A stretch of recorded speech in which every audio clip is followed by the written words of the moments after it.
Assalamualaikum warahmatullahi wabarakatuh. Selamat datang kembali di channel kita tercinta. Alhamdulillah, hari ini kita akan membahas sosok luar biasa yang namanya mungkin sudah tidak asing lagi di telinga kita. Beliau adalah Ibnu Sina, atau yang dikenal di barat sebagai Avicenna. Tahukah Anda bahwa buku kedokteran yang beliau tulis menjadi rujukan utama di universitas-universitas Eropa selama lebih dari 500 tahun?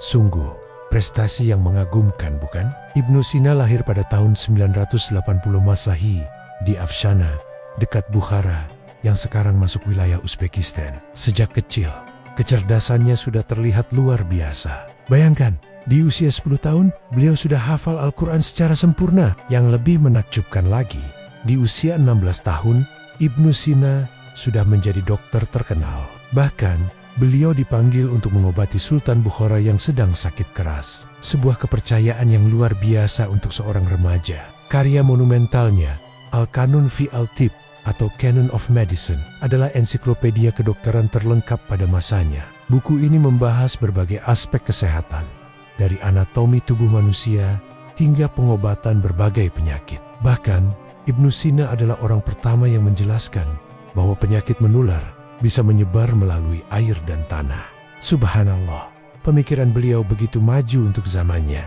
Ibnu Sina juga yang pertama kali mengenalkan konsep karantina untuk mencegah penyebaran penyakit. Konsep yang masih kita gunakan hingga saat ini, terutama saat pandemi COVID-19 kemarin. Tidak hanya itu, beliau juga menemukan teknik anestesi dan pembedahan yang revolusioner. Ibnu Sina bahkan menulis tentang penggunaan es untuk mengurangi demam.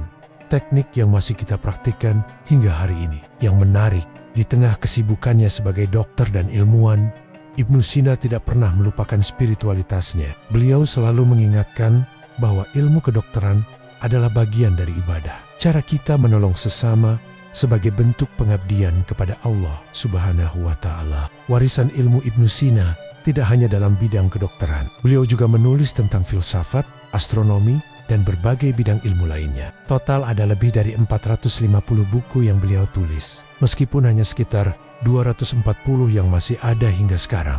Alhamdulillah, berkat jasa Ibnu Sina, dunia kedokteran modern bisa berkembang seperti sekarang. Beliau adalah bukti nyata bahwa Islam pernah menjadi mercusuar ilmu pengetahuan dunia. Sebelum mengakhiri video ini, mari kita ambil hikmah dari kisah Ibnu Sina.